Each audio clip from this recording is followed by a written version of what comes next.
ایک نویس صاحب بڑی ہائی پروفائل میٹنگ ہو رہی ہے، بہت سارے لوگ اس کمرے میں بیٹھے ہیں اور ڈیسائیڈ اور فیصلہ یہ ہونے جا رہا ہے کہ ایران کے اندر کس کو بھیجا جائے۔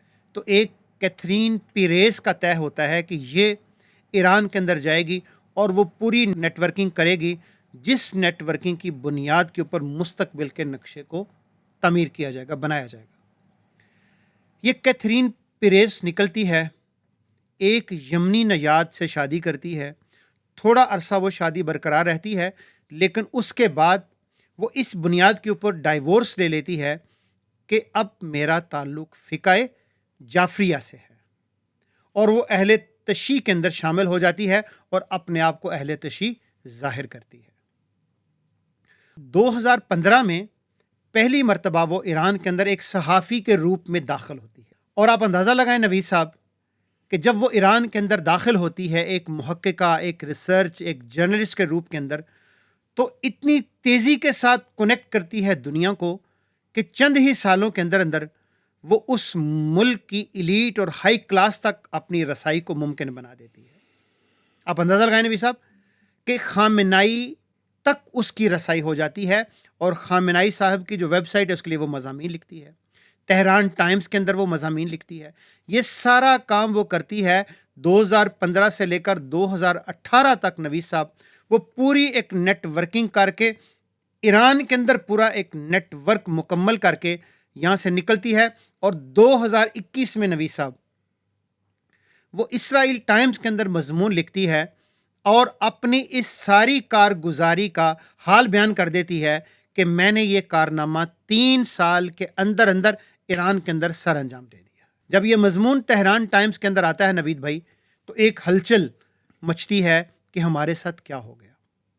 اور صرف ہائی پروفائل لوگوں تک نہیں نوید صاحب، جو ان ہائی پروفائل لوگوں کی خواتین ہیں، ان کی بیٹیاں ہیں، گھریلو خواتین، اور خواتین کا نوید بھائی آپ کو اندازہ ہوگا کہ کوئی ان کو ریلیٹ کرنا چاہے تو بہت جلدی یہ اس کے ساتھ کنیکٹ کر جاتی ہیں، ریلیٹ ہو جاتی ہیں۔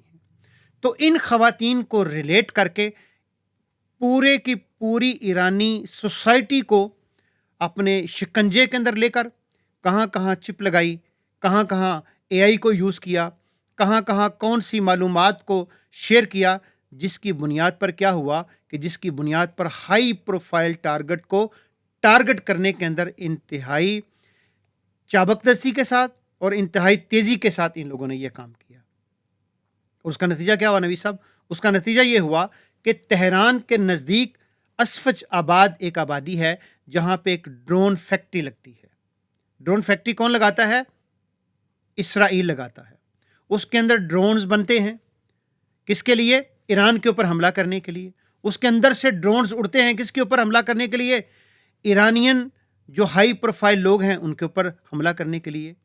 تو یہ پوری کی پوری ایک جاسوسی کہانی ہے جس کے اوپر نوید صاحب ہالی ووڈ کی کوئی ایک، جس طرح لارنس آف عربیہ کے اوپر ایک مووی بنی تھی، تو آج لوگ کہتے ہیں کہ لارنس آف پرشیا کے اوپر بھی ایک سٹوری اور ایک مووی بننی چاہیے۔ تو یہ پوری کی پوری کہانی ہے جس کا ایک پہلو میں نے آپ کے سامنے بیان کیا ہے کہ جس نے اس وقت ایک بڑی اہم حیثیت اس نے ایک اختیار کر لی ہے کہ جب یہ وار جاری ہے، اس وار کے اندر آپ نے دیکھا ہوگا کہ ایران نے 40 سال کی پابندیوں کے باوجود ایک بہت ہی بریو رول پلے کیا ہے۔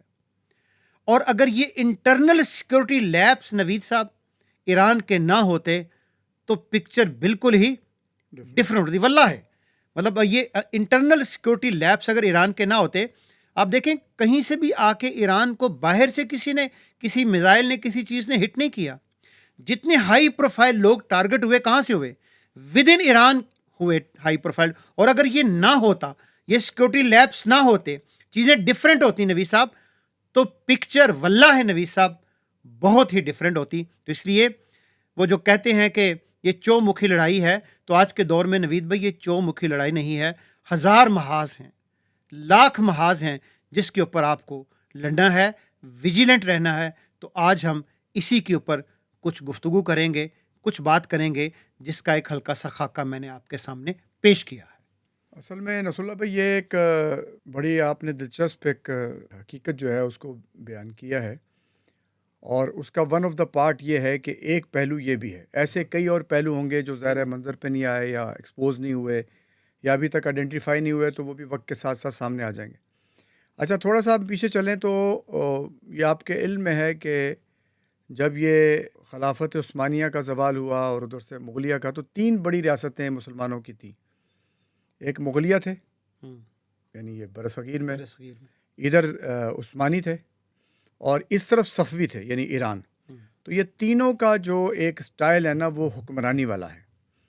تو چونکہ ہم زیادہ لائی رہے ہیں عثمانیوں کے ساتھ، تو ہمیں تھوڑا سا ان کی ایک ہسٹوریکل ڈکلائن اور ان کے اندر کیا کیا ہوا اور ان کی سٹوریز کا ہمیں کچھ نہ کچھ اندازہ ہے۔ صفویوں کے اندر کیا ہوا اور کیا واقعات رہے وہ بہت زیادہ ہم اس سے، یعنی ہمارے برصغیر کے لوگ اس طرح سے واقف نہیں ہیں، کیونکہ وہ ایک سیکٹ کی وجہ سے بھی تھوڑا سا ایک ڈفرنس یعنی پیدا ہو گیا اس کی وجہ سے۔ تو یہ جو پوری کہانی ہے ایران کی، اور ایران نے جس طرح سے پہلویوں کو ہٹا کر وہاں پر ایک ریولوشن آیا تھا خمینی صاحب کے دور میں، تو وہ ایک ریئیکشن تھا اس پورے فلو کا جو ان سے حکومت چھیننے کے بعد ایک بادشاہت وہاں پر آئی ہے، تو اس کو آپ سمجھیں کہ ڈسکنیکٹ کیا وہاں پر۔ اور جب یہ اسلامک ریولوشن آیا اور یہ آیت اللہ کی حکومت بننا شروع ہوئی، تو اس کے نتیجے میں ایک نیا ایران جو ہے نا وہ وجود میں آیا۔ ظاہر ہے کہ پیچھے جو ایک کلچرل ایکٹیویٹیز چل رہی تھی، اس کے نتیجے میں جو ایک املگمیشن ہو رہا تھا مختلف سوسائٹیز کا ویسٹ کے ساتھ، اس میں بہت سی لبرل ایسی ویلیوز تھی یا کلچر میں ایسی چیزیں تھیں جن کو یعنی اسلامک پرسپیکٹو سے اس طرح پسند نہیں کیا جاتا۔ تو اس کو روکنے کے لیے یا اس کو روک لگانے کے لیے بھی ایک فورس سمجھیں کہ یہ بنی، اور اس نے ایک طرح کا اس پورے سوسائٹی کے کلچر کو ایک طرح کا ریفارمیشن کی، اس کے اندر ایک نئی جہتیں پیدا کی۔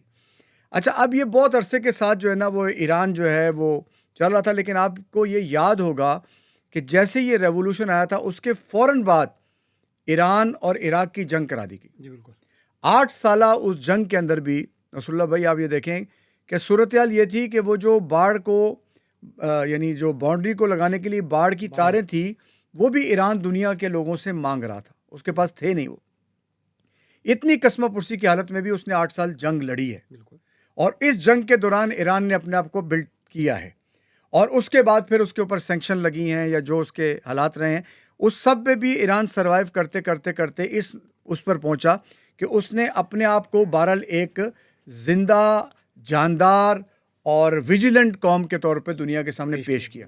اور اس میں ایک بہت بڑا کردار ان کے اس ریٹرک کا بھی ہے جو انہوں نے شروع میں اڈاپٹ کیا، جس پہ ہم نے پچھلے دفعہ بھی بات کی تھی کہ انہوں نے بہت ہائپ پہ جا کر یہ کہا کہ مرگ بر امریکہ، بلکہ مرگ بر امریکہ سے پہلے وہ مرگ بر آل سعود بھی کہا کرتے تھے۔ تو اتنی زیادہ جب آپ اپنے آپ کو اپنے دشمنوں کو اتنا یعنی ہائپ پہ جا کر آئیڈینٹیفائی کرتے ہیں یا اس کو ڈسکریج کرتے ہیں یا اس کو اپنی ہیٹرڈ کا اظہار کرتے ہیں، تو اس کے نتیجے میں یہ ہوتا ہے کہ at the time of crisis پھر آپ کو مشکل ہو جاتا ہے دوست بنانا۔ تو ایران کے ساتھ ایک تو یہ والا بھی پرابلم تھا، لیکن اس کی وجہ کو سمجھا جا سکتا ہے کہ اپنے انٹرنل حالات کو وہ جو شفٹ تھا کلچرل ٹورڈ اسلام، اس کو کنٹرول کرنے کے لیے انہیں بہرحال ایک اس طرح کے ریٹرک کی ضرورت تھی۔ ٹھیک، اچھا وہ کتنی تھی اور وہ کتنا آگے بڑھ گیا اور اس نے کیا رول پیا گیا، یہ ایک سوال ہے۔ ٹھیک ہے، لیکن ود ان ایران جو ہے نا وہ بہت ساری چیزیں ایسی پنپنا شروع ہوئی کہ وقت کے ساتھ ساتھ لوگوں نے اٹھنا شروع کیا، ریزنٹمنٹ ہونا شروع کی۔ پھر فوراً انفلوئنس بھی تھا، امریکہ کا بھی انفلوئنس تھا، پھر ویسٹرن جو کنٹریز تھے ان کا بھی انفلوئنس تھا۔ اس کے نتیجے میں ایک یہ فیل ہو رہا تھا کہ ایران کے اندر ایک تبدیلی آنے والی ہے یا آ جائے گی۔ اس کے لیے بہت بڑی فنڈنگ بھی کی گئی اور لوگوں نے اس میں اپنے آپ کو انوالو کیا۔ اچھا، یہ پوری کہانی ایران کو سمجھنے کے لیے ہے۔ اس پورے عرصے میں یہ جو واقعہ آپ نے کیتھرین کا بتایا یہ بھی بیچ میں آیا، یعنی دشمن ہر طرح سے ایران کو چاروں طرف سے گھیرا ہوا تھا، اور باہر سے بھی بمبارڈمنٹ ہو رہی تھی، اندر سے بھی ہو رہی تھی، کلچرل بھی ہو رہی تھی، پھر فنڈنگ بھی کی جا رہی تھی۔ اس عرصے میں جو غربت بھی تھی، پابندیاں بھی تھی، اور پھر لیپسز بھی تھے جو سیکیورٹی کے تھے، تو اس کے نتیجے میں موقع ملا ہوگا بہت سارے جاسوسوں کے سپائز کو خریدنے کا، جو کہ خریدے جاتے ہیں عام طور پہ لوگ۔ ان لوگوں کو استعمال کیا گیا ہوگا، اور یہ واقعی ایک اسٹوری ہے جس پہ فلم بننی چاہیے. لیکن ہم یہ کہتے ہیں کہ اس پوری سچویشن میں بھی ایران جو ہے جس سٹیج پر کھڑا تھا اور جس سٹیج پر اس نے یہ بات کی تھی، اس کے لیے یہ ضروری تھا کہ وہ ان چیزوں پہ نظر رکھتا، لیکن وہ شاید اس طرح سے نظر نہ رکھی گئی. اور جب چاروں طرف سے دشمن بالکل ویجیلنٹ ہو کر آپ کو حملے کر رہا تھا، آپ نے بہت عرصے تک اپنی بھڑک لگانے سے، اپنا چیخ کر کہنے سے دشمن کو روکے رکھا. ایک ڈر تھا جو موجود تھا. اچھا، یہ جو اب ایران کے اوپر اٹیک کیا گیا، یہ اٹیک کا بھی جو پرپس ہے نصر اللہ بھائی، ہم نے پچھلے دفعہ بیان کیا، یہ پرپس ایران کو ختم کرنا نہیں ہے. اس کا پرپس جو ہے نا وہ ریجیم چینج ہے. اچھا، ریجیم چینج کرنے کے لیے ضروری تھا کہ ایک جواز بنایا جائے، جو بنایا گیا. دیکھیں، ایران کے 3 مختلف جگہوں پر جو ہے نا ان کے ایٹمی تنصیبات اور ایٹمی یہ چل رہے ہیں، اور تینوں میں سے جو ایک پہ حملہ ہوا ہے وہ بھی اس لیے ہوا ہے کہ وہ ایکسپوز کیا ہوا ہے ایران نے. اس کو انٹرنیشنل جو باڈی ہے وہ مانیٹر کرتی ہے، اور اس کی انسپیکشن ہوتی رہتی ہے، ابھی بھی آتے رہتے ہیں وہ. اچھا، دوسرا جو ہے وہ ذرا دور ہے، لیکن اس پہ ابھی تک کوئی مطلب آپ یہ کہیں کہ اس کے اوپر کوئی حملہ کیا گیا ہوگا تو نہیں ہوا. اور وہ کیپیسٹی شاید اسرائیل کے پاس بھی نہیں ہے کہ وہ ان کے اٹامک جو انسٹالیشن ہے ان کو بالکل ڈسمنٹل کر دے. تو یہ ایک سچویشن کمپلیکس ہی موجود ہے کہ جس کے اندر ایران کو کیا جا رہا ہے. لیکن جو پرپس ہے وہ یہ ہے، اور وہ آپ نے دیکھا ہوگا کہ ابھی ٹرمپ کا جو ٹویٹ آیا اس میں بھی بڑا واضح ہو گیا، یہ بات کھل کر سامنے آ گئی ہے کہ سرنڈر کرے مکمل طور پر. سرنڈر مکمل کرنے کا مطلب ہے کہ وہ ریجیم چینج کریں، اور ریجیم چینج کا مطلب ہے کہ کچھ لوگ جو پہلوی خاندان کی ابھی بھی ان کی جو باقیات ہیں ان کو کسی طریقے سے لا کر بٹھایا جائے. تو لکیلی یہ ہوا ہے کہ ایران کے اندر بھی جو خامنائیز کا بیس تھا وہ ابھی بھی انٹیکٹ ہے، پبلک سپورٹ ہے، اور اس کے نتیجے میں وہ سپورٹ بڑھ بھی گئی ہے. باہر کا دشمن جب اٹیک کرے گا تو عام طور پہ زندہ قوموں کے لوگ آپس میں اختلاف ختم کر کے مل جاتے ہیں، بلکہ موڈ فورڈ خواتین کے بھی آئے ہیں کہ we are not going to compromise on over atomic capabilities. تو اگر اٹامک کیپیبلٹیز کو آپ روکنا چاہتے ہیں تو ایران کمپرومائز نہیں کرے گا. ایک تو یہ سوال. لیکن اس وقت یہ ریجیم چینج کا جو ٹارگٹ ہے اس کو کرنے کے لیے یہ چاروں طرف سے ایک بمبارٹمنٹ ہے، آرٹیفیشل انٹیلیجنس کے ذریعے بھی، فیک نیوزز کے ذریعے بھی. اس وقت یہ بھی سمجھنا بڑا امپورٹنٹ ہے کہ کون سی خبر جو ہے وہ واقعتاً خبر ہے اور کون سی خبر جو ہے وہ فیبریکیٹڈ ہے، اور اس کا کوئی ایک ویسٹڈ پلان ہے جس کی وجہ سے وہ لانچ کی گئی ہے. تو اس پوری سچویشن میں جو ایران کی یہ صورتحال ہے، اس پہ تبصرہ اس اینگل سے ہم کر رہے ہیں کہ ایران نے بہرحال ایک اچھا جواب ابھی تک دیا ہے، اور آگے کیا ہوتا ہے اس کی سچویشن کو وقت کے ساتھ ساتھ ہم کلیئر کرتے جائیں گے. نوید صاحب، بڑی امپورٹنٹ چیز جو آئی ٹرمپ کے بیانات کل پرسوں جو آئے، آپ نے دیکھا ہوگا کہ ابھی وہ وقت نہیں آیا کہ ہم خامنائی کو ہٹ کریں، ٹارگٹ کریں. آپ اندازہ لگائیں نوید صاحب کہ ایک ایسی ریاست کو جو دنیا کی قیادت کرتی ہے، اس کے نمبر 1 آدمی کی طرف سے اس طرح کی سٹیٹمنٹ کا آنا، اور یہ واضح کسی کو میں آپ کو مار دوں گا، میں آپ کو ٹارگٹ کر دوں گا، ہٹ کر دوں گا. تو اس طرح کی سٹیٹمنٹس کا آنا، میرا خیال ہے نوید صاحب کہ یہ انتہائی شرمناک فعل ہے. اس کی جتنی مذمت کی جائے وہ کم ہے. اور یہ تو ایک ہوتا ہے نا نوید صاحب بدماش، یہ تو بدماش کی بھی کوئی اعلیٰ ترین قسم ہے ایک جو ٹرمپ کی شکل کے اندر آ رہا ہے، اور کہیں پہ وہ کہتا کہ میں امن کا پیغمبر ہوں، میں ملکوں کے درمیان کیا کرواتا ہوں، صلح کرواتا ہوں. اس دفعہ وار نہیں، پیس ہوگا، وار نہیں، ٹریڈ ہوگی، ہم دنیا کو یہ کریں گے، ہم دنیا کو وہ دیں گے. لیکن بنیادی طور پہ تو آپ دیکھیں کہ جب سے آپ آئے ہیں، پاک انڈین وار، اسرائیل ایرانین وار، یوکرینین وار، تو سر جب سے آپ آئے ہیں تو آپ کے دانتوں کو تو خون لگا ہوا ہے. اور آپ کی پوری یہ کوشش ہے، اور اس کا اظہار جس کی طرف آپ نے اشارہ کیا، جو نیتن یاہو ہیں، اس نے بھی اپنی ایک سپیچ کے اندر اظہار کیا. لیکن میرا ذاتی خیال یہ ہے کہ ٹائمنگ ان سے ٹھیک نہیں ہو پائی. انہوں نے انٹرنلی چینج کرنے کی کوشش تو کی ہے، لیکن وار کے اوپر بالعموم نویسا بھی ہوتا ہے کہ قومیں متحد ہو جاتی ہیں. یہ ایک نیچرل فینومینا سا ہوتا ہے. اور اگر آپ اس قوم کے اس انٹرنل ایشو کو ہٹ کریں کہ مطلب پوری قوم چاہ رہی ہے کہ ہم ایک ایٹامک پاور بنیں، تو اگر اس کو ہٹ کریں گے تو یونٹی اور بڑھ جائے گی. تو اس وقت تو ایران کی کیفیت نوید صاحب ایسی ہی ہے کہ اس وار نے اس کو ایک اور قوم بنا دیا، اور اسی کو نہیں بنایا نبی صاحب کہ کہاں سے کیا نکل آئے. آپ اندازہ لگائیں کہ یہ جو ڈفرینسز تھے عرب دنیا کے، آپ اندازہ لگائیں کہ وہ بھی دور ہو گئے. سعودی عرب بھی ان کے ساتھ کھڑا ہو گیا. پاکستان کے کتنے ڈفرینسز تھے نبی صاحب. پاک انڈین وار کے اندر آپ نے دیکھا کتنی چیزیں، کلبوشن کہاں سے آیا، ساری چیزیں کہاں سے آتی رہیں، لیکن پاکستان نے بھی ان تمام چیزوں کو گیٹ اسائڈ کرتے ہوئے، سائڈ پہ رکھتے ہوئے کیا کیا، ایران کے ساتھ جا کے کھڑا ہو گیا. اور چاہے ٹرکی ہو، چاہے جو بھی ہو، تو یہ ساری کی ساری چیزیں ایران کے ساتھ کھڑی ہو گئیں. خود ایران کھڑا ہو گیا تو ساری کی ساری دنیا کی جو اس طرح کی چیزیں ہیں ان کے ساتھ کھڑی ہو گئیں. وہاں پہ G7 بھی آپ کہہ لیں کہ امریکہ کے ساتھ کھڑا ہو گیا. تو یہ اس وقت کی ایک سچویشن ہے جو بن رہی ہے. اٹیکس ہیں جو ہو رہے ہیں. وہ کیا کل کسی نے بڑا خوبصورت تبصرہ کیا تھا نوی صاحب، اس نے کہا کہ رات کو دن بناتا ہے ایران، اور جو صبح پراپیگنڈا سارے کا سارا چلتا ہے وہ اسرائیل کا چلتا ہے. تو اس وقت سچویشن تو ایسی ہی ہے. اور بلا مبالغہ ایران نے جو بمبارڈمنٹ کی ہے اور جو ایک انریسٹ پیدا کیا ہے اسرائیل کے اندر، آپ نے دیکھا ہوگا آج بہت ساری نیوز آ رہی ہیں، بہت سارے لوگ سی کے سمندر کے ذریعے سے جو اسرائیلی بھاگنا چاہ رہے ہیں، اپنا ملک چھوڑنا چاہ رہے ہیں. ایک انریسٹ ہے. زیر زمین جتنی بھی پناہ گاہیں ہیں وہ مکمل ہو چکی ہیں، اور ان کا جو ریسرچ انسٹیٹیوٹ تھا اسرائیل کا، اس کو ٹارگٹ کیا ایران نے. تو ایران نے اس تمام پوری جو سینکشنز ہیں، یہ پوری جو ایک پکچر ہے، اس کے اندر ایران نے گیم تو نبی صاحب بہرحال وہ کیا کہتے ہیں کہ مقابلہ تو دل ناتواں نے خوب کیا. تو مقابلہ تو بالکل ڈٹ کے کیا، خوب کیا. اور میرا ذاتی خیال یہ ہے کہ چیزیں ٹھیک ڈائریکشن میں جا رہی ہیں. اعصاب کی گیم ہوتی ہے، اور ڈائلاگ کے دروازے بھی کھلے رکھنے چاہیے، بیٹھنا بھی چاہیے، بات بھی کرنی چاہیے، لیکن اپنی کچھ وہ چیزیں ان کے اوپر کمپرومائز انسان کو نہیں کرنا چاہیے. ڈگنیٹی کے ساتھ، آنر کے ساتھ آگے بڑھنا چاہیے. اور ہم یہ سمجھتے ہیں کہ ایران نے ابھی تک جو اپنی چیزیں کھیلی ہیں وہ ٹھیک کھیلی ہیں. اور جو امریکہ ہے اس وقت نویس صاحب، اس نے جس طریقے سے، اور جو اسرائیل چاہ رہا ہے کہ اس جنگ کے اندر وہ امریکہ کو خود انوالو کر لے، کیونکہ اسرائیل یہ جنگ خود لڑ نہیں سکتا. وہ آپ نے یہ 2-3 دن کے جو اٹیکس ہیں اس کے اندر بالکل واضح ہوگا نوی صاحب کہ اسرائیل یہ جنگ نہیں لڑ سکتا، کسی صورت میں نہیں لڑ سکتا. اور اگر اس طرح کے 2-4 دن اٹیکس اور ہو گئے تو اسرائیل کی حیثیت ہی کیا ہے؟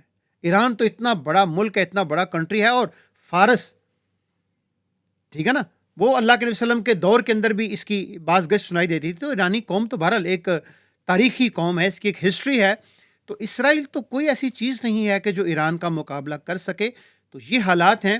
ان حالات کے اندر آگے پکچرز کیا بنیں گی، اس کے اندر چائنا کا کیا رول ہوگا، اس کے اندر رشیا کا کیا رول ہوگا، چیزیں بلاکس بنیں گی.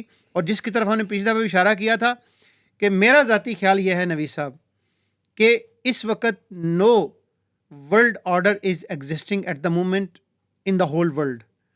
اور ایک نیا ورلڈ آرڈر ہے جو تشکیل پا رہا ہے، بن رہا ہے. کہیں اس کو آپ کو کہیں نظر آئے گا تھوڑا سا، کہیں فیک ہوگا، کہیں بالکل کلیئر نظر نہیں آئے گا، لیکن بن رہا ہے، چیزیں کنیکٹ ہو رہی ہیں. ان مواقع کے اوپر آج جو عاصم منیر صاحب کی ملاقات ہے ٹرمپ کے ساتھ، یہ بھی بڑی اہم ملاقات ہے. یہ بھی بہت سارے چیزیں جو ہمارے سامنے آئیں گی تو ہم اپنے ناظرین کے ساتھ اس کے اوپر بھی بات کریں گے. تو دنیا بن رہی ہے، بلاکس بن رہے ہیں، بلاک ٹوٹ رہے ہیں، اور ایک نیا ورلڈ آرڈر ہے جو تشکیل پا رہا ہے. اس نئے ورلڈ کے آرڈر کے خد و خال کیا ہوں گے، اس کے اوپر بھی ہم کسی نیکسٹ ایپیسوڈ کے اندر بات کریں گے. لیکن یہ بن رہا ہے، تشکیل پا رہا ہے، اور امید ہم کرتے ہیں کہ جو نیا ورلڈ آرڈر بنے گا اس کے اندر پاکستان کا رول بہت امپورٹنٹ ہوگا انشاءاللہ تعالی. جی ہاں، یہ جو پاکستان کے چیف آف آرمی اسٹاف کی ملاقات ہے، یہ بڑی امپورٹنٹ ہے اس پورے سیناریو میں اس وقت. اور ہم نے اپنے پچھلے ایپیسوڈ میں یہ بات کی تھی کہ پاکستان جو ہے یہ 10 مئی کے بعد پاکستان ایک ٹرن لے چکا ہے اپورڈ ڈائریکشن کی طرف. یہ اس پہ ہم الگ سے پروگرام بھی کریں گے، اس پہ بات کرتے ہیں. اچھا نصر اللہ بھائی، یہ جو ابھی آپ نے بھی بات کی ہے اور یہ بات سامنے ہمارے آئی ہے، دیکھیں گو کہ جنگ یہ ایران کر رہا ہے، لیکن یہ کہ اس میں کیجولٹیز جو ہے نا، اگر ہم دونوں کا طرف دیکھیں تو ایران کی طرف کیجولٹیز اور جو ڈیتھ ریٹ ہے وہ زیادہ ہے.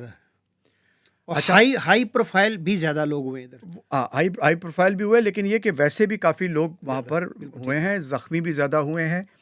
اچھا، اس لحاظ سے جنگ تو ہر حال میں کنڈم کی جانی چاہیے، جنگ کوئی پسندیدہ عمل نہیں ہے۔ اچھا، لیکن یہ کہ جو اسرائیل کے ذہن میں تھا کہ وہ اس طرح سے حملے کرے گا، اور اس میں یہ نتن یاہو کا انیشیٹو تھا نا، یعنی اسی کی یہ ایک موو ہے، اور وہ اپنی ایک کیلکولیٹڈ موو اپنے حالات کے مطابق وہ کر رہا ہے۔ یہ ایک سچ ہے کہ اسرائیل کے پاس کنونشنل وارفیئر کی ایک کیپیبلٹیز نہیں ہے۔ وہ اچکے نہیں ہوتے جو رات کو چھپ کے حملے کرتے ہیں، یا وہ ٹھگ ٹائپ لوگ ہوتے ہیں جو چھپ کے کسی کو دیکھتے رہتے ہیں اور پھر حملہ کر دیتے ہیں۔ تو اسرائیل ایک طرح کا اسی طرح کا ایک ملک ہے۔ اچھا، دوسری بات یہ کہ یہ جو پری ایمپٹیو کہہ کر یہ اسٹرائک کرتا ہے، آپ کو پتا ہے ورلڈ وار 1 کے بعد سے پری ایمپٹیو اسٹرائکس پہ پابندی لگا دی ہے دنیا نے۔ No country is allowed to take advantage of preemptive strikes, کیونکہ پری ایمپٹیو تو پھر کوئی بھی بندہ میں کہے گا کہ مجھے اس سے خطرہ تھا اس لیے میں نے حملہ کر دیا۔ اس وقت صرف اسرائیل ہے جو اس کو استعمال کر رہا ہے۔ یہ بھی ایک وائلیشن ہے بہت بڑی انٹرنیشنل لاز کی اور رولز کی۔ اچھا، اس پہ اس دفعہ بھی جو اس نے اسٹرائک کی ہے وہ پری ایمپٹیو ہے کہ اگر ہم نے نہیں کیا تو وہ کر دے گا۔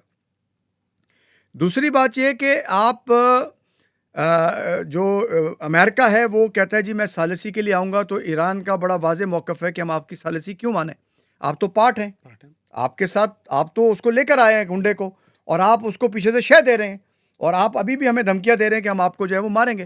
تو ہم آپ کی ثالثی کے بجائے ہم رشیا کی ثالثی پہ مطلب ہم اس کو قبول کر سکتے ہیں۔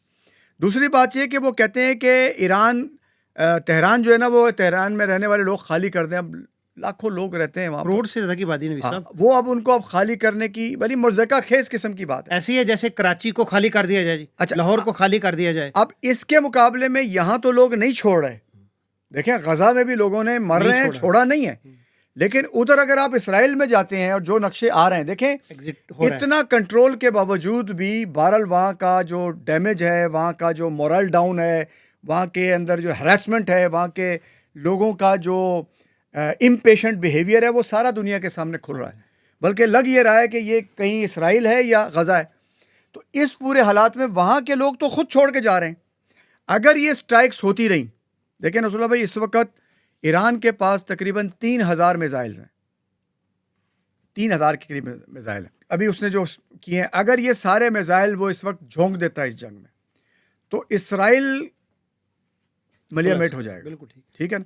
اچھا، دوسری بات یہ کہ اسرائیل اگر ادھر سے ملیا میٹ ہوتا ہے تو جو انہوں نے ایک ببل کریٹ کیا ہوا ہے، ایک فینٹیسی ورلڈ کریٹ کی ہے دنیا بھر کے یہودیوں کے لیے کہ the most secure and most advanced and most financially یعنی گروئنگ کنٹری آپ اس کو شو کر رہے ہیں، تو وہ ساری عمارت گر گئی اس کے نتیجے میں۔ بالکل۔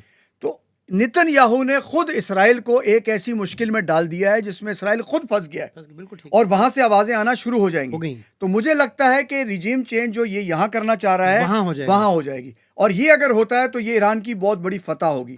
اور ایران اگر جس طرح سے وہ اس وقت کھڑا ہے، اس میں کوئی دو رائے نہیں ہے کہ نقصان زیادہ ہے۔ یہ کہنا آسان ہے، برداشت کرنا بہت مشکل ہوتا ہے، بڑا پریشر ہوتا ہے لیڈرز پر، لیکن اگر وہ اس کو سروائیو کر جاتے ہیں، اور یہ جو بھی ان کے پاس ایک کیپیبلٹی میزائل کی ہے اس کو وہ کرتے رہتے ہیں، گو کہ ایران نے ان کی کچھ جو ہے نا وہ انسٹالیشن کو بھی ڈیمیج کیا، لیکن ظاہر ہے کہ یہ انڈر گراؤنڈ ہوتے ہیں میزائلز، اور ان کو چینج کیا جا سکتا ہے، اس کی موومنٹ بدلی جا سکتی ہے۔ تو اگر یہ سٹرائکس ہوتی رہی اور وہاں سے کہیں سے ہوتیز اور حزب اللہ نے بھی اگر تھوڑا سا اس میں ڈال دیا تو اس کے نتیجے میں اسرائیل کی جو چھوٹی سی ایک ٹیریٹری ہے اس کا سروائیول ہی ختم ہو جائے گا، اور یہ شاید لگ رہا ہے کہ یہ کہانی اس طرف جا رہی ہے۔ اسرائیل کا بالکل ختم ہو جانا بھی عین ممکن ہے، ایران کو ڈسمنٹل کر کے وہاں پر ریجیم چینج کرنا بھی عین ممکن ہے۔ آنے والے حالات بہت کرٹیکل ہیں۔ دوسری بات یہ کہ یہ بھی ایک دھمکی ابھی ایران نے دی ہے، یہ جو ابھی آپ بات کر رہے تھے کہ نتن یاہو اب یہ دھمکی بھی دے رہا ہے کہ میں اناؤنس کر دوں گا اپنی کیپیبلٹی ایٹامک بوم کی، جس کو امریکہ کسی وجہ سے روکنا چاہتا ہے۔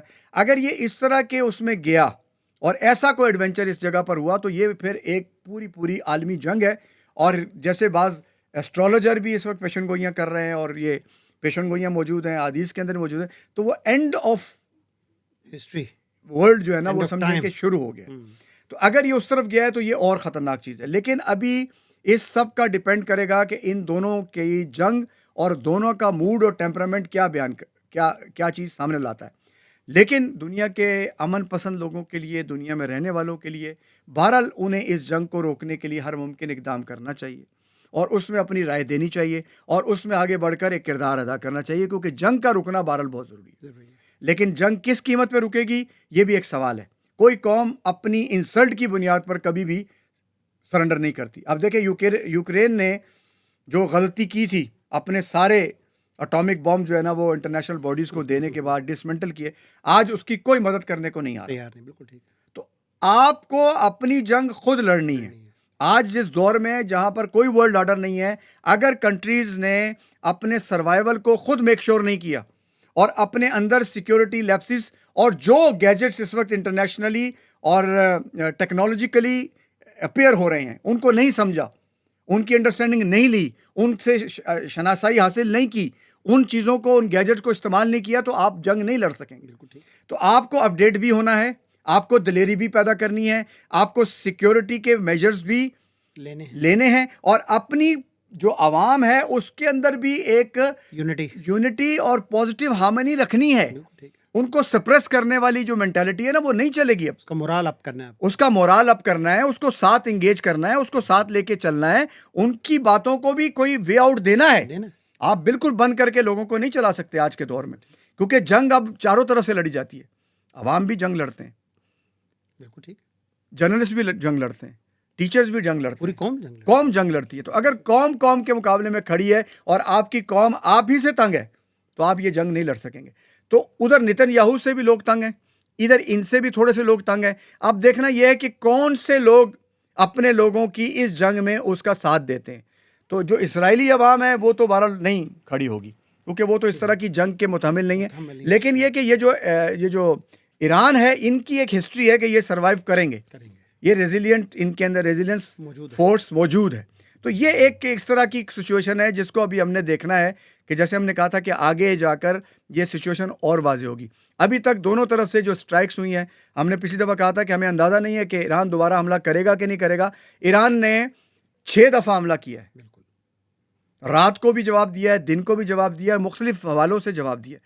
یعنی ایران نے 6 دفعہ جو حملہ کیا ہے اس میں اس کے میزائل بہت سارے شیلٹر سے گزرنے کے بعد پہنچ رہے ہیں. اگر وہ سارے پہنچیں تو اسرائیل ختم ہو جائے. بالکل صحیح. لیکن ظاہر ہے وہاں پر انٹرسیپٹ کیے جا رہے ہیں, کچھ امریکہ انٹرسیپٹ کر رہا ہے, پھر پہنچتے پہنچتے بھی ادھر سے امریکن بیڑا بھی اس کو انٹرسیپٹ کرتا ہے. کچھ جا کے جو ہے وہ اسٹرائک کیے ہیں اور وہ میرا خیال ٹھیک ٹارگیٹ پہ گئے, اور اسی نے اتنا پینک کر دیا اسرائیل کو کہ اسرائیلی عوام اس کے اندر بہت زیادہ دیر تک سروائیو نہیں کر سکیں گے.